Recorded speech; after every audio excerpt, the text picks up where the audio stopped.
আর নজর রাখবো বাঁকুড়ার দিকে। ভেঙে পড়ল শালী নদীর ওপরে কসবে। কসবে ভাঙায় দুর্ভোগে গ্রামবাসীরা। বাঁকুড়ার বর্জরার এই ছবি, যেখানে দেখতে পাচ্ছেন কার্যত ভেঙে গিয়েছে কসবে, চলাচলের অযোগ্য হয়ে উঠেছে এই কসবে, যার জেরে যোগাযোগ বিচ্ছিন্ন হয়ে গেছে একাধিক গ্রামের। ক্ষোভ উগরে দিচ্ছেন স্থানীয় বাসিন্দারা, শুনবো তাদের বক্তব্য। একটা ব্রিজ যুগ যুগ চলে, সেইটা কিছুদিনে করার পরেই ভেঙে উঠলো। তার মানে কি, এটা একদম বাজে করে দিল ব্রিজ। চাই এখন, নাহলে কি করে কি হবে। আর সমস্ত মানে আমরা শুধু মাঝে ঢিপের মতন ওইধারে বসে আছি, যদি এইটা বন্ধ হয়ে যায় আমাদের একদম খাবার বন্ধ হয়ে যায়। জলের তোড়ও এমন কিছু থাকে না।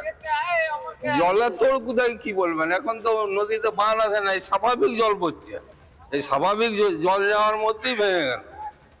তার মানে সেতুর নিচে কিছু থাকে না, সবই হালকা ছিল, মানে ভাঙার তো কোনো কারণ নাই। রক্ষণাবেক্ষণের অভাব, নিম্নমানের সামগ্রী দিয়ে তৈরি হয়েছে কসবে, এরকম একাধিক অভিযোগ করছেন গ্রামবাসীরা। কি বলছে বিজেপি এবং তৃণমূল নেতৃত্ব, শোনাই আপনাদের। খুব লজ্জার বিষয় হচ্ছে, তৃণমূলের ব্লক সভাপতি সেখানে গিয়ে বলছে ব্রিজটা সম্পূর্ণ ভেঙে পড়েনি। তার সাথে সাথে বলছেন ব্রিজের কিছু আংশিক মেরামতি একসময় করা হয়েছিল, সেটা টিকে নেই। আমাদের পরিষ্কার বক্তব্য, তৃণমূল কাটমানি খেয়ে নেয় সমস্ত জায়গাতে, প্রত্যেকটি গ্রামবাসীও জানে, এবং দীর্ঘদিন ধরে এই ব্রিজে ফাটল ছিল, তার কোনো রকম সঠিকভাবে মেরামত হয়নি।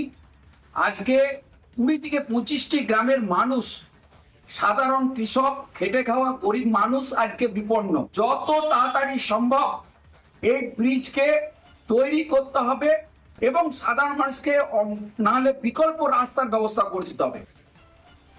দপ্তরেও জানানো হয়েছে, এই সেতু অনেকদিন আগেই করা হয়েছিল, এবং সেতুটা যখন করা হয় ওভারব্রিজের দাবি ছিল, কিন্তু ওভারব্রিজ করা হয়নি। ব্যবস্থা বলতে সরকারকে জানানো হয়েছে।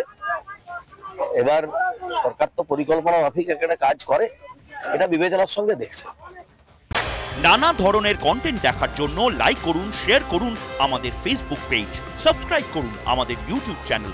পাশাপাশি অন্যান্য ব্রেকিং নিউজের জন্য অবশ্যই চোখ রাখুন রিপাবলিক বাংলায়।